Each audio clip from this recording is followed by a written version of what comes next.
যাবো আপনি ভাবলেন কি করে? আপনারা মানুষের তৈরি করা আইন প্রতিষ্ঠা করতে গিয়ে মিছিল করেন, মিটিং করেন, টাকা পয়সা খরচ করেন, দল করেন, ভোট করেন। আপনি যদি ভয় না পান, আমি আল্লাহর আইন প্রতিষ্ঠা করতে গিয়ে ভয় পাবো, আপনার নিন্দুকের নিন্দা, উল্টাপাল্টা কথা শুনে আমি পিছপা হয়ে যাবো, আপনি ভাবলেন কি করে? আচ্ছা, ভুল রাস্তায় আগেলে কি কখনো গন্তব্যে পৌঁছানো যাইব? আপনি আমি সবাই জানি জামাত শিবির নামক যে সংগঠনটা আছে, এই সংগঠন আল্লাহর এই জমিনে জীবনও ইসলাম প্রতিষ্ঠা করার জন্য তারা লড়তেছে না। তারা চেষ্টা করতেছে না আল্লাহর এই জমিনে আল্লাহর আইন পাশ করার জন্য। তারা চেষ্টা করতেছে আবুল আল্লাহ মওদুদির আইন পাশ করার লেগা। আল্লাহর জমিনে যদি আল্লাহর আইন বাস্তবায়ন কেউ করতে চায়, তাহলে কি ওই আমেরিকা তাদেরকে ক্ষমতায় আসতে দিতে চায়? ওই ভারতের সাথে গিয়ে কি গোপনে বৈঠক করে? আল্লাহর জমিনে আল্লাহর আইন বাস্তবায়ন করতে হইলে কি আমেরিকার সাথে ভালো সম্পর্ক রাখা লাগবো? আমেরিকার পায়ে তেল মালিশ করতে হইব? ভারতের লগে গোপনে বৈঠক করতে হইব? আল্লাহর ফরজ বিধানরে তরফ কইরা আবার আল্লাহর এই জমিনের মধ্যে আল্লাহর ফরজ আইন, শরিয়া আইন কিভাবে বাস্তবায়ন করব? আপনারা দেখছেন জামাত শিবিরের যে প্রধান আমির আছে ডক্টর শফিকুর রহমান সাহেব, শুধু মেয়ে মানুষের সাথে তার সম্পর্ক। হাইরে হায়, হাইরে খোদা, খালি মেয়ে মানুষের লগে সম্পর্ক। মেয়ে মানুষ ছাড়া এর দিনও চলে না, রাতও চলে না। যে কোনো জায়গাতে যাইব এর খালি মেয়ে মানুষ লাগে। মেয়ে মানুষ ছাড়া কিচ্ছু বোঝে না। আর ছোটো ছোটো বাচ্চাগুলো আছে না, এগুলারা আদর করার নামে ঠোঁটের মধ্যে কিস করে। আবার বড় মানুষ আছে না, বড় মানুষের নাকে নাকে এমনি ঘষা দেয়। আবার যেগুলো আমার মতো বয়সের, মানে মধ্য বয়সের মানুষ, ওগুলোর তো ঠোঁটো কিস করতে পারে না, দেখা গেলো নাকেও এখন ঘষা দিতে পারে না। ওই যে মানুষ এইটা কয়, এখন গাড়ের মধ্যে কিস করা শুরু করে দিচ্ছে। চিন্তা করে দেন, গাড়ের মধ্যে কিস করে এটা তো গেল লাস্ট। ওই যে বাইরের রাষ্ট্রের মেহমান, বিদেশি মেহমান, ওটার পিছন দিয়ে হাঁসের মতো যাইতে ধরছে।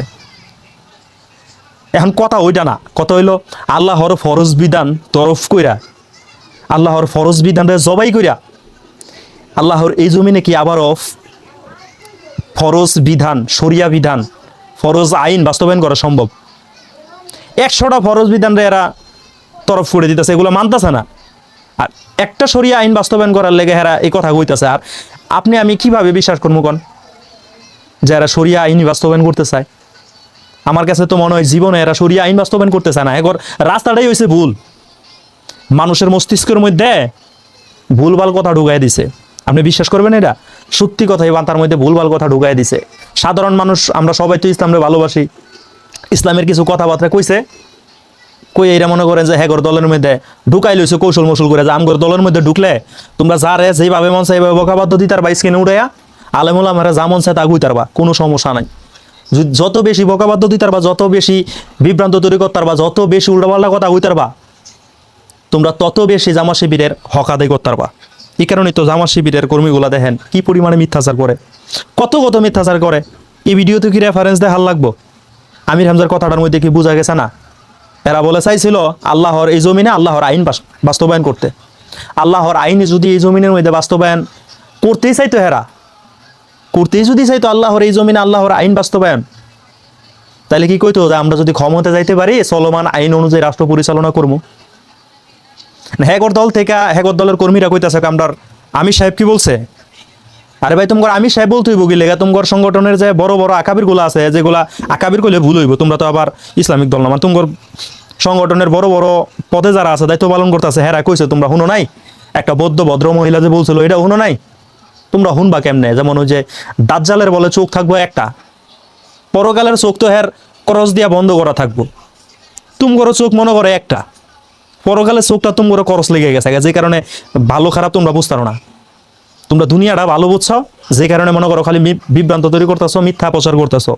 যেমনি মন চায় এমনি ওলামাইকার আমরা স্কিনে উঠে উল্টাপাল্টা কথা কইতেছো, আর জামাত শিবির দিয়ে বাংলাদেশে তোমরা ইসলাম কায়েম করতে চাইতেছো। মানে মিথ্যা কথার একটা সীমা থাকার দরকার আছে। আর মুফতি আমির হামজার কথা, সরি মুফতি না, মানে আমির হামজার কথা কয়ে লাভ নেই।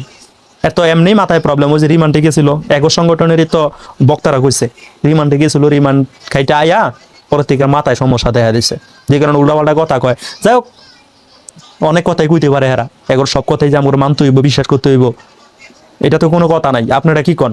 আপনার মন্তব্য অবশ্যই কমেন্টে লেখা জানাইয়া দিন।